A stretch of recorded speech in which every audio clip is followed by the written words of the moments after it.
Hello everyone, আসসালামু আলাইকুম। কেমন আছেন সবাই? বাংলাদেশি ব্লগার লিপি চ্যানেল থেকে আমি লিপি আমার লাইফের নতুন আরেকটি লাইফস্টাইল ব্লগ নিয়ে আপনাদের মাঝে হাজির হয়ে গেলাম। আশা করছি যে যেখান থেকে আমার আজকের ভিডিওটি দেখছেন সবাই সুস্থ আছেন, ভালো আছেন এবং নিরাপদে আছেন। আলহামদুলিল্লাহ, আল্লাহর রহমতে আমিও আমার পরিবারের সবাইকে নিয়ে ভালো আছি। আজকে কিন্তু একটু ভিন্ন ক্লিপস নিয়ে ভিডিওটা শুরু করলাম। এই ভিডিওটুকু ছিল শনিবার দিন বিকেলবেলা। শনিবার দিন আমার মেয়ের স্কুলে বার্ষিক সাংস্কৃতিক প্রতিযোগিতার আয়োজন করা হয়েছিল। সেখানে আমার মেয়ে নাচে অংশগ্রহণ করেছিল। তো দেখতেই পেলেন ওরা কিন্তু মেকআপ টেকআপ করে অপেক্ষা করতেছিল প্রোগ্রামের জন্য। অলরেডি কিন্তু প্রোগ্রাম শুরু হয়ে গিয়েছে। আর ওদের যে নাচের মিস সেই হচ্ছে ওদেরকে সাজিয়ে দিয়েছে। আর অন্যরা কিন্তু যে যার পারফরমেন্সের জন্য রিহার্সাল করছিল। তো প্রথমেই হচ্ছে অনুষ্ঠানের শুরুতে আবৃত্তি দিয়ে শুরু হয়েছে। আবৃত্তি শেষ হওয়ার পরে এরপরে হচ্ছে এই তো নৃত্য শুরু হয়ে গিয়েছে। আমার মেয়ের আগে আর একজন হচ্ছে অংশগ্রহণ করেছে। তো এরপরে হচ্ছে আমার মেয়েও নৃত্যটা করে নিল। তো অনুষ্ঠান শেষ হওয়ার আগেই আমরা চলে এসেছি। রাত 7:30টার দিকে বাসায় এসেছি, কারণ অনেক বেশি টায়ার্ড লাগছিল। শনিবার বিকেলে যেহেতু অনুষ্ঠান ছিল, শনিবার দিন সকালে ওদের কিন্তু নাচের রিহার্সাল হয়েছিল। তো সেই কারণে ওকে কিন্তু আমি নাচের রিহার্সালে নিয়ে গিয়েছিলাম। বিকেলবেলা বলতে দুপুর 1টার দিকে আবার হচ্ছে মেয়েকে নিয়ে স্কুলে গিয়েছিলাম। ওদের যে নাচ শেখায় যে মিস, উনি হচ্ছে বিচারক ছিল ওই প্রতিযোগিতার। তো সেই কারণেই বলছিল যে একটু আগে যেতে। অনুষ্ঠান শুরু হওয়ার কথা ছিল 4:30টায়। তো মিস যেহেতু বিচারকের আসনে বসবে, সেজন্যই হচ্ছে আমাদেরকে একটা সময় যেতে বলেছিল। তো ওদেরকে আগেই সাজিয়ে দিয়েছে। তো সাজুগুজু করে ওরা কিন্তু অপেক্ষা করছিল। তো যে প্রতিযোগিতা হয়েছে তার কিন্তু ফলাফল ঘোষণা করা হয়নি। ফলাফল ঘোষণা করা হলে আপনাদেরকে কিন্তু অবশ্যই জানাবো। তো এইটা হচ্ছে পরের দিন সকালবেলা ঘুম থেকে উঠে আমি আমার মানি প্ল্যান্টগুলোকে একটু পানি স্প্রে করে দিলাম। মাটিতে যে মানি প্ল্যান্টগুলো লাগিয়েছি সেগুলোতেই হচ্ছে পানি স্প্রে করে দিচ্ছি। আর যেগুলো পানিতে আমি রেখেছি মানি প্ল্যান্ট, সেগুলো তো 2-1 দিন পর পর পানি চেঞ্জ করে দেই, ওদেরকে গোসল করিয়ে দেই। তো এগুলোকে না আমি ঘরের ভিতরেই রাখি, এজন্য একটু ধুলাবালি কম পড়েছে। তো তাও একটু ওদেরকে পানি স্প্রে করে দিলাম।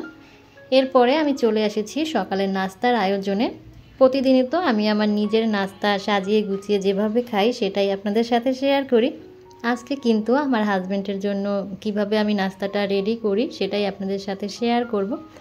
রুটিগুলো আগে বানানো ছিল, জাস্ট এখন শুধু সেঁকে নিচ্ছি। আর আজকে রুটির সাথে কোনো কিছু করি নাই, আলু ভাজি বা অন্য কোনো ভাজি করি নাই। আলিফার পাপাকে আজকে শুধু একটা ডিম ভেজে দিব, সেটা দিয়েই হচ্ছে আজকে রুটি খাবে। আর আমি আজকে নাস্তায় রুটি খাবো না, মেয়েও বায়না করেছে সে আজকে রুটি খাবে না, ও হচ্ছে শুধু ডিম পোস্ট খাবে। তো এখানে হচ্ছে একটু পেঁয়াজ কাঁচামরিচ দিয়ে আলিফার পাপার জন্য একটা ডিম ভেজে নিচ্ছি। আর ডিম ভাজাটাও একটু মচমচে করে, মানে কড়া করে খেতে পছন্দ করে। তো এও যেভাবে খেতে পছন্দ করে ঠিক সেইভাবেই হচ্ছে ওকে একটা ডিম ভেজে আমি ওর নাস্তাটা দিয়ে দিব। এরপরে মেয়ের নাস্তাটাও দিয়ে দিব। সবার খাওয়া দাওয়া শেষ হয়ে গেলে তারপর হচ্ছে আমি আমার নিজের নাস্তাটা নিয়ে বসবো। তো আলিফার পাপাকে আমি কিন্তু নাস্তাটা টেবিলে দিয়ে এসে মেয়ের জন্য একটা ডিম পোস্ট করে নিলাম। যে যেভাবে খেতে চাচ্ছে তাকে কিন্তু ঠিক সেভাবেই আমি নাস্তা রেডি করে দিচ্ছি। তো আলিফার পাপা নাস্তা ওইদিকে করছে, আর এইদিকে হচ্ছে ওর জন্য আমি চাটাও রেডি করে নিচ্ছি। নাস্তা শেষ হওয়ার আগেই বলবে আমাকে চা দাও। তো মেয়ের নাস্তাটা দিয়ে এসে আমি চাটা রেডি করে নিচ্ছি। ওকে চাটা দিয়ে ওর খাওয়া শেষ হয়ে গেলে ও বের হয়ে যাবে, তারপরে হচ্ছে আমি আমার নাস্তাটা নিয়ে বসবো। আগেই বলেছিলাম আজকে কিন্তু একটু ভিন্ন নাস্তা করব। তো দেখতেই পাচ্ছেন আজকে ভিন্ন নাস্তার আইটেমটা কি। আজকে হচ্ছে নাস্তার আইটেম হচ্ছে পানি ভাত, আলু ভর্তা, সাথে পেঁয়াজ আর কাঁচামরিচ। গতকালের রাতের কিছু ভাত বেঁচে গিয়েছিল, তো সেগুলোকে আমি হচ্ছে পানি দিয়ে রেখেছিলাম। আর গতকাল রাতে আলু ভর্তা করেছিলাম। তো তখনই হচ্ছে চিন্তা ভাবনা করেছি যে পরের দিন সকালবেলা আমি পানি ভাত খাবো আলু ভর্তা দিয়ে। নাস্তা করে চা খেয়ে নিয়েছি অফ ক্যামেরাতে। এখন আবার চলে আসছি কিচেনে। আলিফার পাপা রাতে কিছু বাজার নিয়ে আসছিল। তো বাজার কি নিয়ে আসছে দেখতেই পাবেন। প্রথমেই দেখতে পেলেন কাঁচামরিচ নিয়ে আসছিল। ঘরে একদমই কাঁচামরিচ ছিল না, আর এখন তো কাঁচামরিচের অনেক দাম। সেই সাথে কিছু জলপাই নিয়ে আসছে। এবছরের প্রথম জলপাই এসেছে আমার ঘরে। জলপাইগুলো একদমই ফ্রেশ। আমাদের শনি রাখরার যে বড় বাজারটা সেটা মূলত রাতের বেলায় বসে, আর রাতে ওই বাজারে গেলে সব কিছুই একদম ফ্রেশ টাটকা পাওয়া যায়, মাছ মাংস শাক সবজি সব কিছুই। তো আমরা সবসময় ওই বাজার থেকেই বাজার করি। আমরা যখন এই এলাকাতে ছিলাম না তখনও কিন্তু এই শনি রাখরার বড় বাজার থেকেই আমরা বাজার করতাম। আর এখন তো আমরা এই এলাকায় থাকি, এখন তো আরও সুবিধা হয়ে গেছে। আলিফার পাপা আসার পথে হচ্ছে বাজারগুলো করে নিয়ে আসে। তো ওকে আমি আমরা নিয়ে আসতে বলছিলাম, ও এক এক করে 3 কেজি আমরা আমার জন্য নিয়ে এসেছে। আর আমরাগুলো কিন্তু অনেক বড় সাইজের। এরপরে কিছু পেয়ারাও নিয়ে আসছে। তো আমি হচ্ছে সব বাজারগুলো কিন্তু গুছিয়ে নিয়েছি, ঝুড়িতে নিয়ে নিয়েছি। এখন হচ্ছে খুব সুন্দর করে ফ্রিজে এগুলো গুছিয়ে রাখবো।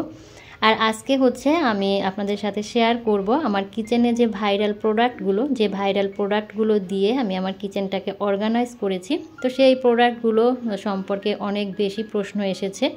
আমি আমার ছোট কিচেন অর্গানাইজারটা কোন পেজ থেকে নিয়েছি, প্রাইস কত, বড় কিচেন অর্গানাইজারটা কতটুক মাপটা দেখতে চেয়েছেন একজন আপু, সেই সাথে কোথা থেকে নিয়েছি, প্রাইস কত, চা নাকি কফি এই ডেকোর আইটেমটা কোন পেজ থেকে নিয়েছি, কফির যে ওয়াল বোর্ডটা সেটা কোন পেজ থেকে নিয়েছি।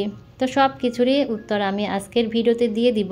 আশা করি পুরো ভিডিও জুড়ে আপনারা আমার সাথেই থাকবেন। আর আজকের ভিডিওর কথা এবং কাজ কোথাও কোনো অংশ যদি আপনাদের এতটুকু ভালো লেগে যায়, আর সেই ভালো লাগা থেকে যদি ভালোবেসে প্রতিনিয়ত আমার এই সাদামাটা লাইফস্টাইল ব্লগগুলো আপনারা দেখতে চান, তাহলে চাইলে আমার চ্যানেলটি সাবস্ক্রাইব করে অল অপশনটি অন করে আমার সাথেই থেকে যেতে পারেন। এতে করে আমি ভিডিও দেওয়ার সাথে সাথে আপনাদের কাছে নোটিফিকেশন পৌঁছে যাবে, আর আপনারা আপনাদের সময় সুযোগ বুঝে আমার ভিডিওটি দেখে নিতে পারবেন।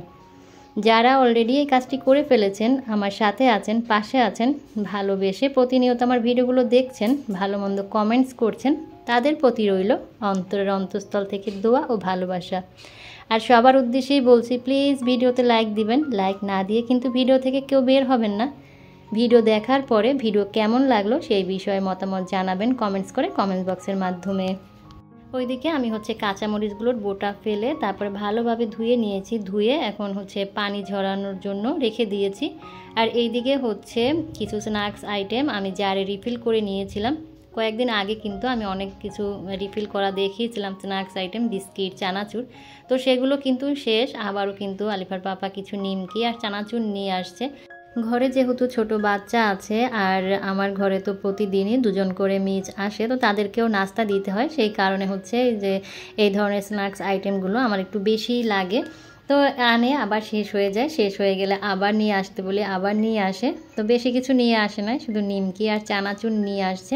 তো এগুলো হচ্ছে জারে রিফিল করে আমি জায়গা মতো গুছিয়ে রাখলাম। এইদিকে হচ্ছে দেখলাম যে শু র্যাকের উপরে যে আমার মিররটা সেটা একটু ধুলো পড়েছে, সেটাও একটু ঝেড়ে মুছে পরিষ্কার করে নিলাম। সেই সাথে শু র্যাকের উপরে যা যা আছে সেগুলোকে একটু ঝাড়া মোছা করে নিচ্ছি।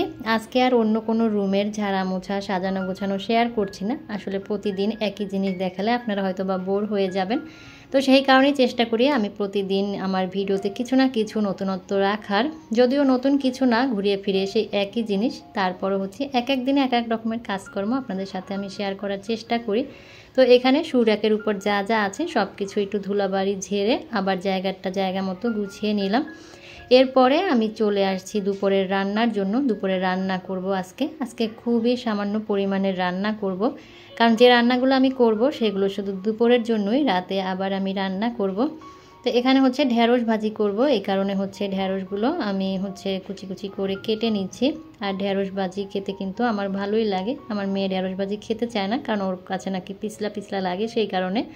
তো ঢ্যাঁড়স ভাজিগুলো আমি এখানে করে নিচ্ছি, শুধু পেঁয়াজ কাঁচামরিচ ভেজে জাস্ট একটু লবণ দিয়ে আমি ঢ্যাঁড়স ভাজি করে নিব। আর অফ ক্যামেরাতে আমি 2টা আইটেম রান্না করে নিয়েছি, এখানে ঢ্যাঁড়স ভাজি করে নিয়েছি। আর অল্প পরিমাণের ছোট মাছ আমি হচ্ছে শুধু পেঁয়াজ আর কাঁচামরিচ দিয়ে চচ্চড়ি করে নিয়েছি। এইদিকে হচ্ছে কাঁচামরিচগুলো কিন্তু পানি শুকিয়ে গিয়েছে, এগুলো হচ্ছে এখন বক্সে করে আমি ফ্রিজে রেখে দিব। কাঁচামরিচের এখন প্রচুর দাম, যখন কম ছিল দাম তখন কিন্তু অনেক কাঁচামরিচ আমি সংরক্ষণ করেছিলাম, কিন্তু দুঃখের বিষয় সেগুলো আমি রাখতে পারি নাই। ডিপ ফ্রিজের ভিতরে যা যা ছিল সব কিছুই তো ঈদের পরে বাড়ি থেকে এসে দেখেছি নষ্ট হয়ে গিয়েছে। যাই হোক, এখন চলে এসেছি সেই ভাইরাল কিচেন অর্গানাইজারগুলো আপনাদের সাথে শেয়ার করার জন্য। এই যে ছোট্ট কাঠের যে ভাইরাল অর্গানাইজারটা, এইটা আমি কোন পেজ থেকে নিয়েছিলাম একটা আপু জানতে চেয়েছিল। তো এটা হচ্ছে আমি অটোমন বাংলাদেশ পেজ থেকে নিয়েছিলাম। অনেকে হয়তোবা বললে বুঝতে পারে না, সেই কারণে প্রশ্ন করে। এর আগের বারও কিন্তু আমি যখন এটা শেয়ার করেছিলাম তখন ভিডিওতে বলে দিয়েছিলাম, ডেসক্রিপশন বক্সেও কিন্তু পেজের নামটা দিয়েছিলাম। তো সেই ভিডিও হয়তোবা এই আপুটা দেখে নাই। আমার এই ভিডিও কিচেন অর্গানাইজার যে ভিডিওটা, সেটা হয়তোবা আপু নতুন দেখেছে, সেজন্যই আপু আবার জানতে চেয়েছিল। তো আমি কিন্তু আপু বলে দিলাম এটা আমি কোন পেজ থেকে নিয়েছি। আপনার সুবিধার্থে আমি কিন্তু পেজের নামটা বানান করে এখন বলে দিচ্ছি। AUTUMN বাংলাদেশ লিখে যদি আপনি সার্চ দেন তাহলে কিন্তু আপনি পেজটা পেয়ে যাবেন ফেসবুকে। আর এই অর্গানাইজারের প্রাইস নিয়েছিল 350 টাকা। এইদিকে হচ্ছে এই যে চা নাকি কফি ডেকোর আইটেমটা, এটা আমি কোন পেজ থেকে নিয়েছিলাম এটাও জানতে চেয়েছিল আপু। তো এটাও কিন্তু আমি অটোমন বাংলাদেশ পেজ থেকেই নিয়েছিলাম, ওই ছোট্ট কিচেন অর্গানাইজারটার সাথেই নিয়েছিলাম। এটার প্রাইস পড়েছিল 80 টাকা।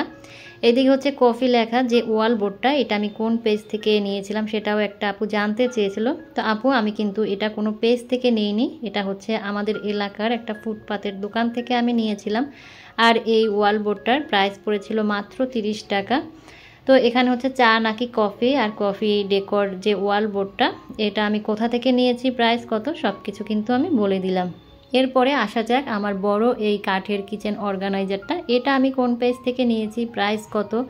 আর একটা আপু এটা মাপসহ দেখতে চেয়েছিলেন। তো এটা কিন্তু আমি কোনো পেজ থেকে নিইনি, আমার এলাকার একটা ফার্নিচারের দোকান থেকে এটা আমি কিনে এনেছিলাম। ওই দোকানে বানানো ছিল, ওখান থেকে আমি কিনে এনেছিলাম। আর এটার প্রাইস পড়েছিল 400 টাকা। এটার সম্পর্কেও কিন্তু বিস্তারিত ভিডিও আমার পেজে আছে। তো যে আপুটা মাপ দেখতে চেয়েছিল সেই আপুটার উদ্দেশ্যে মাপটা দেখিয়ে দিচ্ছি। আপু এই যে দেখতে পাচ্ছেন এখানে 26 ইঞ্চি, এই সেলফটা হচ্ছে লম্বায় 26 ইঞ্চি। আর চওড়ায় কতটুকু সেই মাপটাও এখন আমি দেখিয়ে দিচ্ছি। আমি পুরো মাপটাই আপনাকে আজকে দেখিয়ে দিব। চওড়ায় হচ্ছে 20 ইঞ্চি, 20 ইঞ্চি থেকে হালকা একটু আর কি বড়, দেখতেই পাচ্ছেন 20 ইঞ্চি থেকে একটু সামান্য বড়। এরপরে এটা হচ্ছে আমি এখন যে তাকটা কতটুকু চওড়া সেটা দেখিয়ে দিব। উপরের তাকটা আমি মাপছি না, কারণ উপরের তাকে দেখতেই পাচ্ছেন পিছন সাইডে কিন্তু একটু আলাদা করে কাঠ লাগানো আছে। তো সেই কারণে হচ্ছে উপরের তাকটা আমি না মেপে আমি মাঝখানের যে তাকটা সেটা হচ্ছে মেপে আপনাকে দেখিয়ে দিচ্ছি। আশা করি আপনি বুঝতে পারবেন। আপু বলেছিল আপু একটা বানাবে, সেই কারণে আপু মাপ জানতে চেয়েছিল। তো তাকের মাপ হচ্ছে 8 ইঞ্চি। আর এক একটা তাকের গ্যাপ কতটুকু সেটাও আমি দেখিয়ে দিচ্ছি। এক একটা তাকের গ্যাপ হচ্ছে, এখানে আমি মেপে নিচ্ছি, মেপে একদম ক্যামেরার সামনে এসে কিন্তু আপু আমি দেখিয়ে দিচ্ছি। এক একটা গ্যাপ হচ্ছে মানে তাকের গ্যাপ হচ্ছে 13 ইঞ্চি, 13 ইঞ্চি থেকে হালকা একটু কম, তো 13 ইঞ্চি ধরা চলে। তো প্রত্যেকটা তাকের গ্যাপ হচ্ছে 13 ইঞ্চি। তো আশা করি আপু আপনি মাপটা বুঝতে পেরেছেন। আপনার যদি কোনো সমস্যা হয় আপনি কিন্তু লিখে রাখতে পারেন, বা আমি যখন দেখিয়েছি তখন স্ক্রিনশট দিয়ে রাখতে পারেন। আর আপু আপনি যদি আজকের ভিডিওটা দেখে থাকেন তাহলে অবশ্যই আমাকে একটা কমেন্টস করবেন, আমার ভালো লাগবে। আপনার উদ্দেশ্যেই কিন্তু এই ভিডিওটা বানানো।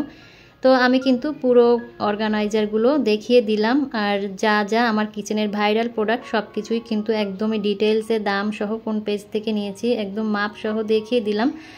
তো আজ এখান থেকেই বিদায় নিয়ে নিচ্ছি। সবাই সুস্থ থাকবেন, ভালো থাকবেন। আল্লাহ হাফেজ, আসসালামু আলাইকুম।